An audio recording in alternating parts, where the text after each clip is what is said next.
as you can see, the exterior brick here is multicolored, and it's a reason for that. It's not really patchwork. There were three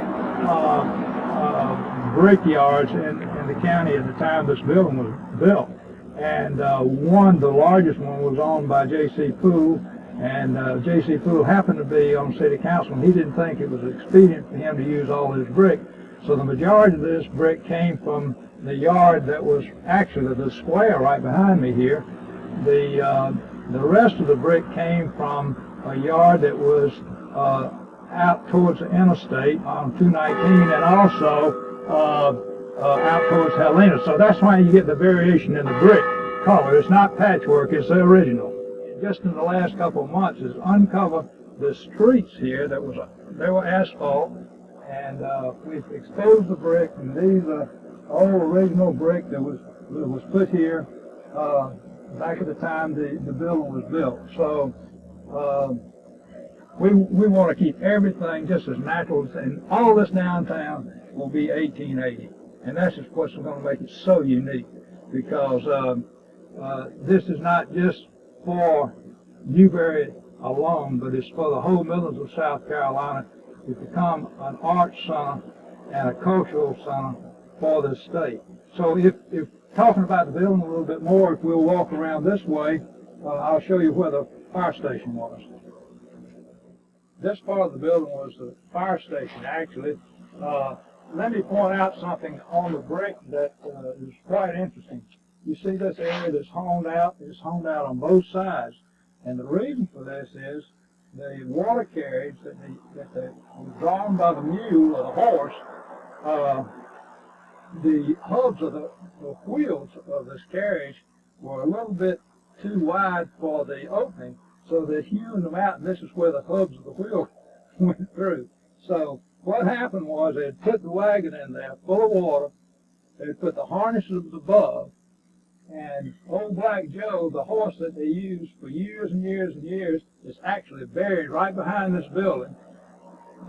He would stay there. When the bell went off, the harnesses dropped down, they tied up the hinge, and boom, they were out of here.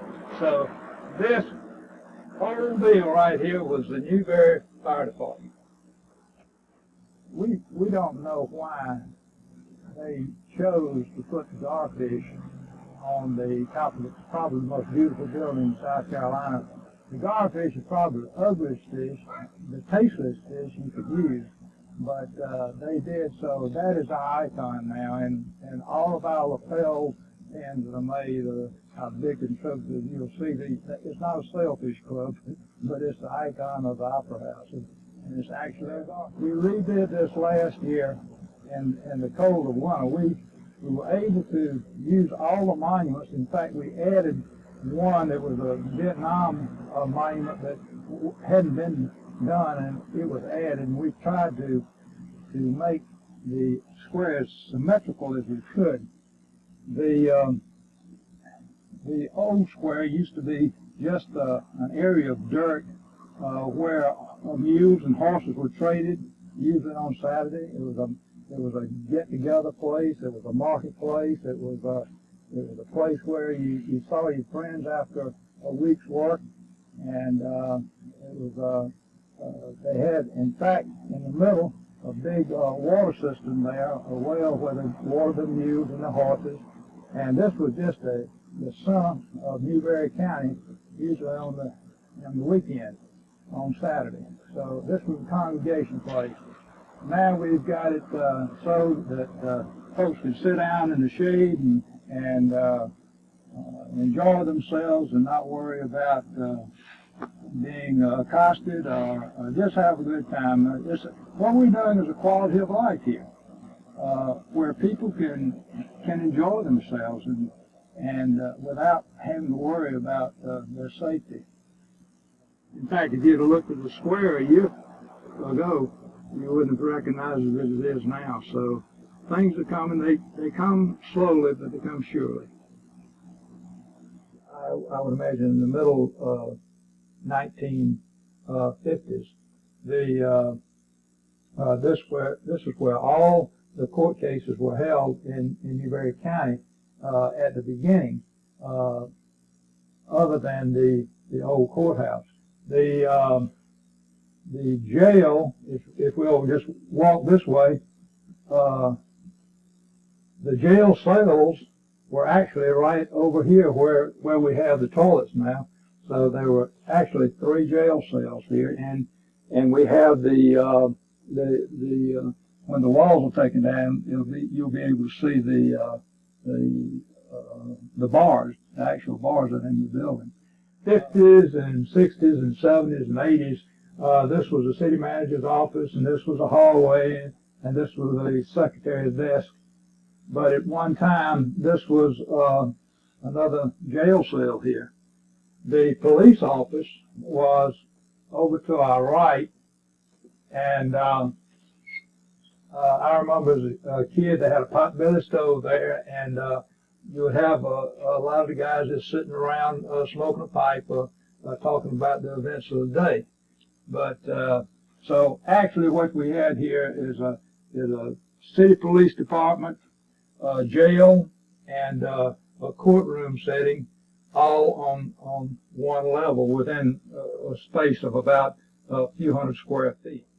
These are the original stairs of the Newberry Opera House, and in our demolition plan, these stairs will not be removed. One of the few things that's not going to be removed in the theater. We're going to, of course, refurbish them, but these stairs will be the same, and we're going to duplicate them on the other side, so we will have twin stairs going up to the theater floor level. So let's walk on up here and see what we can find.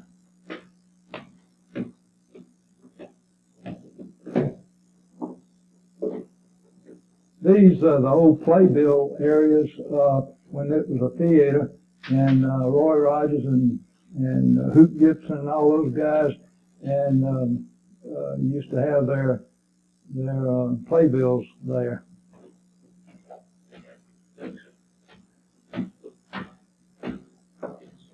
This is a real interesting piece right here. This is the old ticket booth, of course, and we're going to save this. Wilmer Wells did this back in '26, and we're going to take it downstairs. It'll be in the lobby, and we'll use it as a telephone booth. So it'll be something that we can really save. Look at some of the engineering that was done in this building. Sometimes when you don't have enough space, you have to use a little ingenuity. So you'll find this all over this building, the way they were able to make it work. This building was actually built for $30,000 and back in 1880. So it's going to cost us a little bit more than that to fix it back. The most expensive thing that was in this building was a chandelier, and we have it. It was a gas-lit wrought iron chandelier, 8 feet in diameter, and you can, as we walk in here, you'll be able to see where it hung, and we're going to have it refurbished and rewired and use it. This chandelier cost $490, and it was made in Columbia Gas Company. And if you can look right up at the ceiling, you can see where the candles kind of etched its way into the ceiling. But we have that downstairs to refurbish. Now, all this splotch work was old Spanish motif that we were talking about downstairs, because in '26, when all this was redone to be a movie theater, Fulmer Wells wanted it to be in the Valentino area, the Spanish area. So he put the balconies and the splotch paint work and took the balconies off the side, actually, and they will be replaced. If you can see along the wall the light-colored areas around there on both sides, this was a balcony area. And for people of my generation that used to come to this theater and watch the cowboy movies on a Saturday morning for a nickel and spend all morning here and just have a wonderful time of growing up, it won't be the same, because in 1880 when they built it, they had this. They had no balcony scenes over here, but they had a balcony that ran completely around the theater, a horseshoe balcony, and that's all going to be restored with the picket fence balcony. Downstairs there's a dress circle that you can see on the floor where it was, and this will be a level area where we'll have loose chairs about 3 deep on both sides. So that will be this floor right here, this slanted floor, actually was done to compare with the rake stage that's right in front of us. Now, there are very few rake stages left. Rake stage means this, that it's slanted from back to front and from right to left. The reason being that the ballerinas always spun from the right to the left, and this facilitated them to spin a little bit easier. There are very few of these stages left. Unfortunately, because of the performers we have today and the pianos rolling and so forth, this stage is going to be redone and leveled. One of the big reasons for redoing the stage is back in 1880, the orchestra pit was from here to here, which was about a room for 1, maybe 2 musicians abreast, maybe 4 on this side and 4 on that side, and that was it. They had a little brass rail with a velvet curtain around to separate them from the audience. Now we're fixing it for a theater that will have the capacity to have a 68-piece orchestra here. And we're doing that by using a Baroque-type orchestra pit, which means this will be taken out completely. The orchestra will come out to about this level, but will go under the stage. So a lot of people think that will drown the sound, but actually it projects the sound. Right where we're standing now, in the plans, we will have an orchestra lift that will lift up the stage level, which will actually bring our stage out maybe 4 or 5 more feet.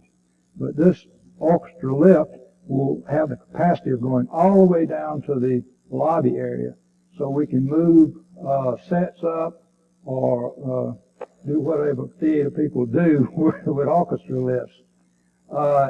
If you will, we'll just walk down into the green room, and actually what the TV people now call in the green room during the Jack Parr years when the Tonight Show started, they actually call this a green room back in the 1880s. So this was the preparation room for all the performers. And we'll just walk down here, and I'll show you the dressing rooms and the area that people prepared for their performances. This is the green room. As it will be, the orchestra area will actually come back to about this depth, and will go stage wide right and left from here.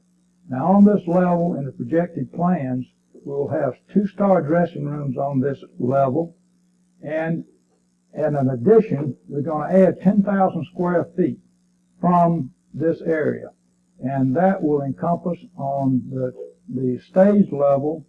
We will have a rehearsal hall, or a black box theater, if you will, and an air-lock door that will separate the stage from the new addition. That will facilitate us in having rehearsals and productions at the same time, so we won't have to ever close this house down to have a rehearsal or an event going on. What we have here now are some rooms that were dressing rooms. Actually, this is very interesting. This door, when the city back in the 50s, we closed the theater, the last movie being The Outlaw with Jane Russell showing here. But the city came up and needed some added space to store some records. This was an old door, similar to the one next door, but this one was valuable because it had John Barrymore's name on it, and one of the great actors of our time. John Barrymore, Toulouse Bankhead, just numerous what are now famous actors played in this theater. But as we have here, these dressing rooms will be actually hallway space for traffic behind the orchestra pit level. As we walk through here, this is another way that the actors could get on stage from the wing area.